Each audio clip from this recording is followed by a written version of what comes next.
I know it looks cringy. Every little thing, everything will be alright.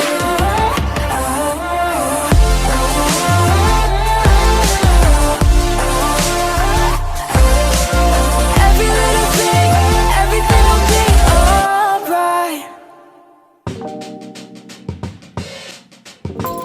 Hey fam. So I'm currently moving my car because I parked it up to get groceries in, and this is normally my sister's spot, so she will have a mare if I stay here. So if you fall, I apologise. I'll try and pick you up like you would have seen. Oh, that's tight. Oh jeez. Woohoo, there we go. So apologies. As you saw in the last clip, I went to the shops and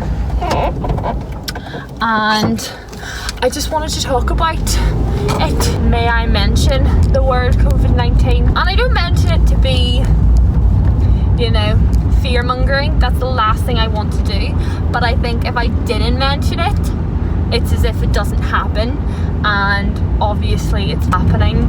It's a thing that is consuming our lives, and I just wanted to come on here and just to say, don't worry. You all know by now that faith is an integral part of who I am, and I love the fact that in this time I'm able to put all stresses and worries towards a father who loves me and a father who takes that burden from me.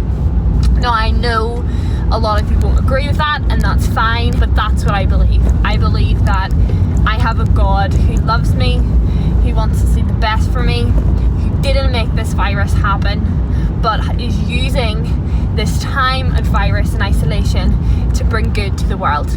And so yeah, please don't hate for me saying that, but that is how I feel. And I think instead of dwelling on the negativity, obviously it is real. I myself am a severe asthmatic, so I know the realities of this thing.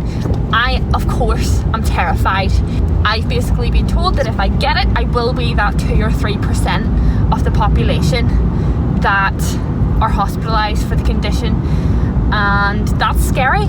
But like I said before, I'm giving it up to a Lord that loves me, a Lord that cares for me, and I believe that even if I do get it, He will bring peace in that situation, and boy will I fight. So I just want to dedicate this video to all those people in the NHS, in key workers, and those people who are currently having coronavirus, isolating at home or in hospital. Keep fighting. Keep doing what you're doing, keep pushing, saving lives, because you are amazing, and I'm just in awe of how you work and how you are surviving and how you are dealing with this situation, but you are doing good, and you are kicking fear and anxiety and death in the face by saving lives. So yeah, I just wanted to come on here and chit chat. But the realities of shopping today, as you saw, there is precautionary measures needed, and so at home we try to incorporate that. Obviously we only go for our weekly shop. I had intended to go to Asda today, and I ended up going to Lidl because Asda's queue was just insane. But having already done a shop with my mum last week, I think any advice I would give is that if you don't need to shop, obviously don't go. Don't stockpile, because that's stupid, and we have enough food to go round, but we can't be selfish. And third thing is that if you want to avoid queues, obviously don't go at times where it's supposed to be NHS and elderly only, but if you want to avoid queues, I find that actually going at like dinner time has been the best way to do that. So yeah, that is me, that is my wee drive. I keep these in my car. They are wipes. I just able to wipe down any surface that I touch. and to be able to just, you know, be careful, be cautious. Now I know for a lot of you, you're probably thinking, wait, you have asthma, why did you go out? The reason why I went out today is because my mum came with me, but she sat in the car. I had a scarf on the whole time, so I had my mouth covered. Obviously a scarf is not as good as a mask, but I didn't have a mask, so I just tried to do as much as possible. I will clean myself down and stuff now so that I make sure that obviously I am not infected. And if I was ever to show any symptoms, of course I'm not going to go out for a shop. Like, that's the last thing I want to do. A message to all of you: be safe, be sensible, and know you're loved. And that is all you need, you know. Oh dear. Oh, there's a dog. Oops. Hello friends, right, I am off again on my travels because, I'm on the road. Whoops. I'm on the road again because I'm away to get a Domino's pizza. Yes. Basically, they only are delivering at the moment, but we live too far away because we live in the countryside. But Domino's have been very, very kind, and they said they would meet us, so they have my registration number, so they know. They're literally just plopping the pizza in front of me and then leaving, and then I get up and take it. So that's what I'm doing. I'm going to find some pizza. I'm in a shop car park, but I've just got my Domino's. Look at this, boys. Look at it. It is piping hot. Why am I struggling to reverse? The last time I was talking to you friends, my phone obviously, and it's about to do it again if I'm not careful, my phone dropped. And to be honest, it probably will do it again because the last time I drove, I was driving around the countryside. And why am I self-conscious? Like, I'm in my own car. But for all you know, I could be just talking to myself like a rodeo. Right, we're good. Let's go, friends. Oh, she's down. She's down and she's out. Hello. You're definitely going to drop again, guys. Definitely going to drop because it's a roundabout. Oh, there we go. Drop another time. I'm actually on like a main road, so I'm not going to pick you up. But what I was saying was, he was on my side of the road. Excuse me. Who do you think you are, mate? Driving home, and yeah, isn't it hilarious that the asthmatic has been asked to go for, you know, Domino's? Oh, that's a pothole and that's not nice. But if you're wondering, Ellie, you look like you're in a different car. Funny that, I am.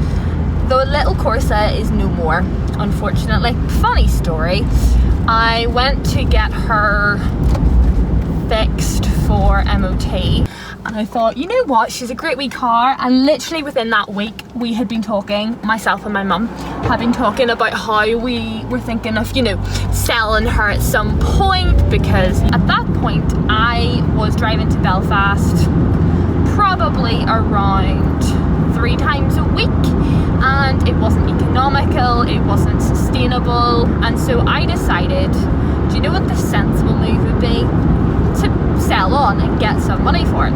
So within that week, we had having those discussions and thinking realistically, maybe another year or so, you know. But in terms of the car, it was fine. It was giving me some grief, but I mean, it was an older car, so what do you expect? Anyway, went in for servicing, and my mechanic came to me and said, "You're really lucky.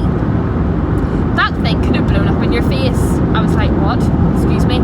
I literally been driving this to Belfast. Are you serious? Vauxhall is still a great company. Would highly recommend them. I just had a really negative experience with it. Versus my age are notorious for overheating, and it was very close to overheating. Hello? Yous died on me. I don't know why yous died, but anyway, we're here. Basically what I was saying is my Corsa died, and I was very, very fortunate to be able to buy a new car. So that's why I have a new car. So I've had it for a few months, absolutely love it. I was trying to go on to say after that was, I went from a 5-gear car to a 6-gear car, and now, oh, do you hear the revs? Now I can't go back. I literally can't go back.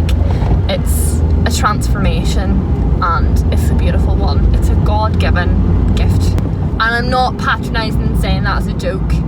Genuinely, God gifted me with this beast, and I am thankful. So my car now smells of Domino's. Love it. And we're home. But yeah, real good journey. Apologies that you died and you flopped and everything. And my mother's standing there. Hello. Look at her. Ah, cute is she?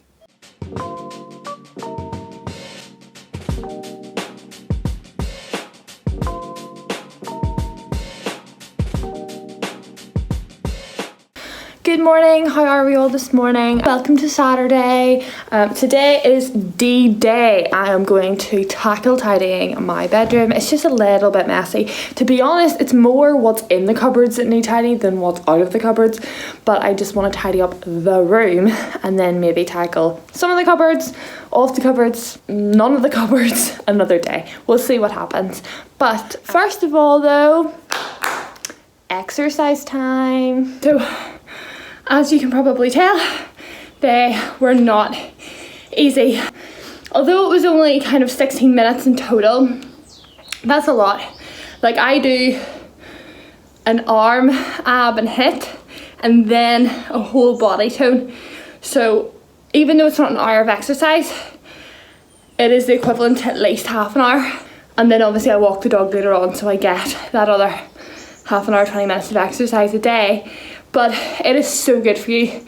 If you want to check out Lucy's videos, I'll link the ones that I do down below in the description box, and go check her out.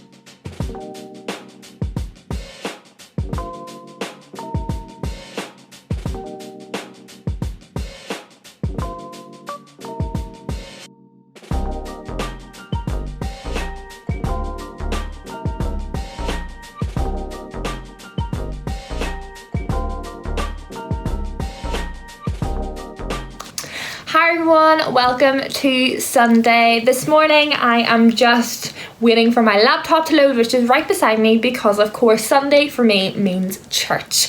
And I am super excited this morning.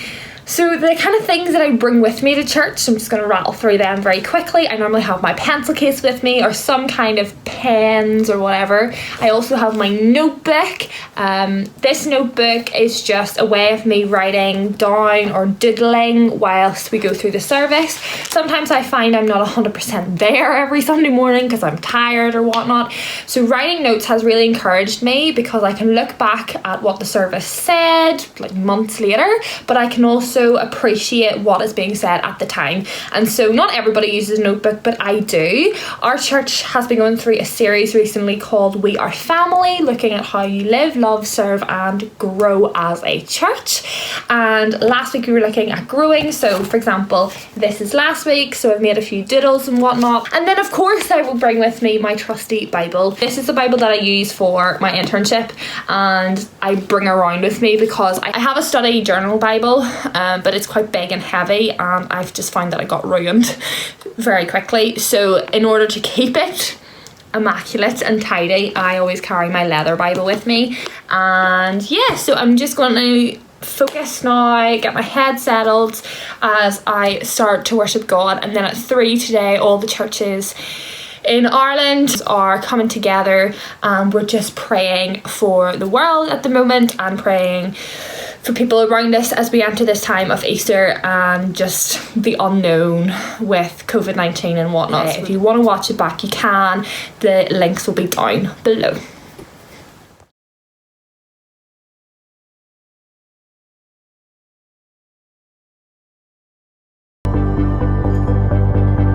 Your word remains truth, even when my thoughts don't line up. I will stand tall on each promise you made. And that's us. That is church. It's just so encouraging this morning. We're extending that last kind of series to look at growth. Pastor Tim is going to be doing it in 3 bits. So today we're looking at David and how he put his trust in God and what that went on to enable So do tune in if you want to see more.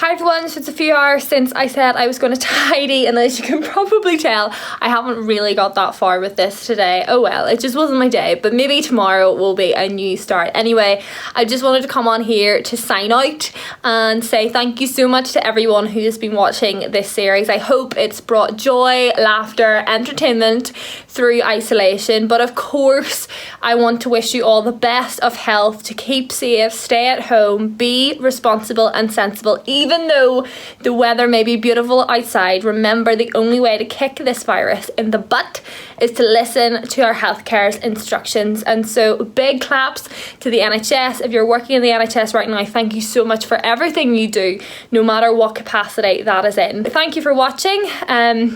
Like this video, comment below on what you'd like to see in future videos and let me know so I have an idea of what to do. But for now, beautiful people, you know the drill. Keep smiling because your smile is so important. Spread love and not hate in 2020, and I'll see you all very soon for more videos. Bye. You will stay true.